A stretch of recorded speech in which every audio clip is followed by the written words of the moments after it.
SIR নিয়ে মন্তব্য, পাল্টা মন্তব্য নিশ্চিত উদয়নের। উত্তপ্ত কোচবিহারের রাজনীতি। এসআইআর হলে কোচবিহারে 3 লক্ষ ভোটারের নাম বাদ যাবে, এমনটা মন্তব্য করেছেন নিশ্চিত প্রামাণিক। নিশ্চিতের মন্তব্য অবিবেচনা প্রসূত এবং অপমানজনক, দাবি উদয়ন গুহের। এসআইআর হলে নিশ্চিত নিজেই কাগজ দেখাতে পারবে তো? পাল্টা প্রশ্ন উদয়ন গুহের।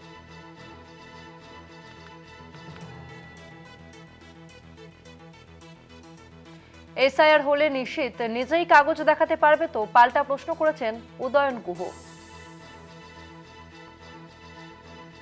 এসআইআর নিয়ে মন্তব্য, পাল্টা মন্তব্য নিশ্চিত উদয়নের। উত্তপ্ত কোচবিহার। এসআইআর হলে কোচবিহারে 3 লক্ষ ভোটারের নাম বাদ যাবে, এমনটাই মন্তব্য করেছেন নিশ্চিত প্রামাণিক। নিশ্চিতের মন্তব্য অবিবেচনা প্রসূত এবং অপমানজনক, এমনটা দাবি করেছেন উদয়ন গুহ। উদয়ন গুহ তিনি বলেছেন যে এসআইআর হলে নিশ্চিত নিজেই কাগজ দেখাতে পারবে তো? ঠিক কি বলেছেন নিশ্চিত প্রামাণিক, শোনাবো আপনাদের। কুচবিহার জেলার ক্ষেত্রে কমপক্ষে 3 লক্ষ এই ধরনের অবৈধ ভোটার রয়েছে, যাদের নাম তালিকায় রয়েছে অথচ যারা এখানে বসবাস করেন না। আবার অনেকে রয়েছেন ভুয়ো ভোটার, 2002-এর পরে এসে যারা মিথ্যে একটা ব্যক্তিকে বাবা বানিয়ে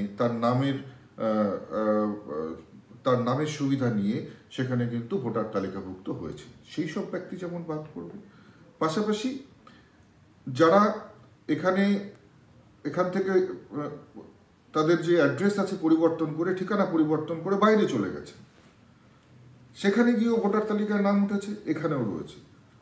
তো স্বাভাবিকভাবেই যে কোনো একটা জায়গায় কিন্তু নাম থাকতে পারে, দুটো জায়গায় কিন্তু কখনোই কারোর নাম থাকতে পারে না, সেই ভোটাররাও কিন্তু বাদ যাবে। তো সব মিলে বলা যায় যে একটা পরিশুদ্ধ ভোটার তালিকা সামনে আসতে চলেছে।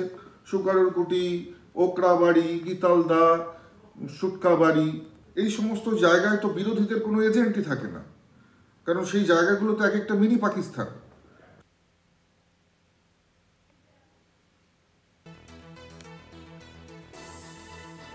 পাল্টা উত্তরবঙ্গ উন্নয়ন মন্ত্রী উদয়ন গুহ তিনি কি বলেছেন, শোনাবো আপনাদের।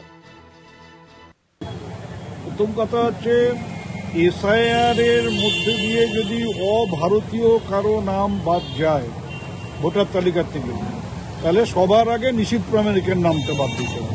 ও তো প্রমাণ করতে হবে না যে ও ভারতীয়। এখনো বাংলাদেশিরা ও মন্ত্রী হলে পরে ওখানে উচ্ছ্বাস প্রকাশ করে যে আমাদের গ্রামের ছেলে ভারতবর্ষের কেন্দ্র সরকারের মন্ত্রী হয়েছে। সবার আগে ওর নামটা বাদ দিতে হবে। আর গীতালদা, ওকরাবাড়ি, সুকারুকুটি কে মিনি পাকিস্তান বলে সেখানকার মানুষকেও অসম্মান করল। এইসব জায়গায় হিন্দু মুসলিম সব সম্প্রদায়ের মানুষ বাস করে, হয়তো মুসলিমের সংখ্যা বেশি, কিন্তু প্রচুর হিন্দুও এই এলাকাগুলোতে বাস করে। ওকে এই অধিকার কে দিল যে এদেরকে এইভাবে অসম্মান করা? আমরা বিস্তারিত জানবো, আমাদের সঙ্গে ফোন লাইনে রয়েছে প্রতিনিধি রবিউল হোসেন। রবিউল, দেখো, তোমাকে জানিয়ে রাখি, এসআইআর নিয়ে কিন্তু ইতিমধ্যে সরগরম রাজ্য রাজনীতি, আর তার মাঝখানেই একেবারে এসআইআর নিয়ে বিস্ফোরক মন্তব্য করলেন প্রাক্তন কেন্দ্রীয় স্বরাষ্ট্র প্রতিমন্ত্রী নিশীথ প্রামাণিক। গতকাল কিন্তু তিনি সাংবাদিকদের এক প্রশ্নের উত্তরে জানান যে এসআইআর হলে কোচবিহার জেলা থেকে অন্তত 3 লক্ষ ভোটারের নাম বাদ যাবে। এবং সেই প্রসঙ্গে নিশীথ প্রামাণিকের যুক্তি যে কোচবিহার জেলার অন্তত 250টি বুথ কিন্তু বাংলাদেশের সীমান্ত সংলগ্ন রয়েছে, তাই এসআইআর হলে এই সমস্ত বুথ থেকে একেবারে বিপুল অঙ্কের একটা ভোটারের নাম কিন্তু তারা বাদ করবে এবং সেই সংখ্যাটা সব মিলিয়ে প্রায় 3 লক্ষের উপরে গিয়ে দাঁড়াবে। অপরদিকে কিন্তু নিশীথ প্রামাণিক আরো একটি মারাত্মক অভিযোগ করেছেন, সেটা হচ্ছে কোচবিহার জেলার দিনহাটা মহকুমার তিনি নাম ধরে কয়েকটি এলাকার নাম উল্লেখ করেছেন, তার মধ্যে সুকারুকুটি রয়েছে, গীতালদাও রয়েছে, দিনহাটা, ওকরাবাড়ি রয়েছে। তিনি বলেছেন যে এই সমস্ত এলাকাগুলি নাকি মিনি পাকিস্তান, এখানে বিরোধীদের কোনো রকম এজেন্ট দিতে দেওয়া হয় না এবং এখানে রাজ্যের শাসক দল তারাই কিন্তু ছাপ্পা মারে ভোটে, এমনটাই কিন্তু অভিযোগ করেছেন। আর এই প্রাক্তন স্বরাষ্ট্র প্রতিমন্ত্রীর এই মন্তব্যের পরেই কিন্তু কার্যত তার মন্তব্যকে তীব্রভাবে কটাক্ষ করেছেন উত্তরবঙ্গ উন্নয়ন দপ্তরের মন্ত্রী উদয়ন গুহ। সেই প্রাক্তন স্বরাষ্ট্র প্রতিমন্ত্রীর মন্তব্যের উত্তরে উদয়ন গুহ বলেছেন যে এই যে 3 লক্ষের যে সংখ্যা, সেটা নিশীথ প্রামাণিক কি করে জানলেন, এবং সেই সাথে তিনি আরো জানিয়েছেন যে নিশীথ প্রামাণিক তার নাগরিকত্ব নিয়ে প্রশ্ন তুলেছেন মন্ত্রী উদয়ন গুহ। মন্ত্রী উদয়ন গুহ কিন্তু নিশীথ প্রামাণিক ভারতীয় নাগরিক কিনা সেই ব্যাপারেও তিনি প্রশ্ন তুলেছেন এবং তিনি আরো জানিয়েছেন যিনি মন্ত্রী হলে বাংলাদেশের লোকেরা আনন্দ উদযাপন করে তার সঠিক কাগজ আছে কিনা সেটাও কিন্তু তাকে তৈরি রাখতে বলেছেন।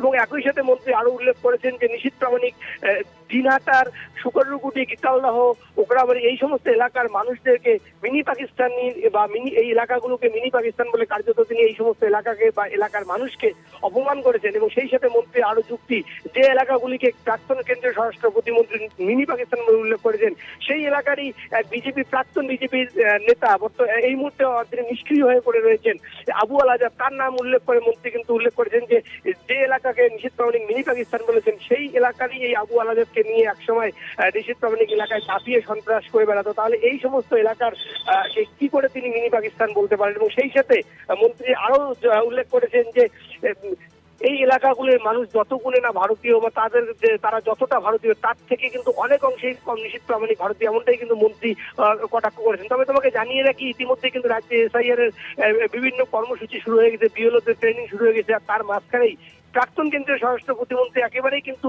কোচবিহার জেলার নাম উল্লেখ করে তিনি যেভাবে জানিয়ে দিলেন যে 3 লক্ষের বেশি ভোটারের নাম বাদ পড়বে, এই ব্যাপারে কিন্তু একেবারেই চাঞ্চল্য সৃষ্টি হয়েছে কোচবিহার জেলার রাজনৈতিক মহলে। ধন্যবাদ রবিউল।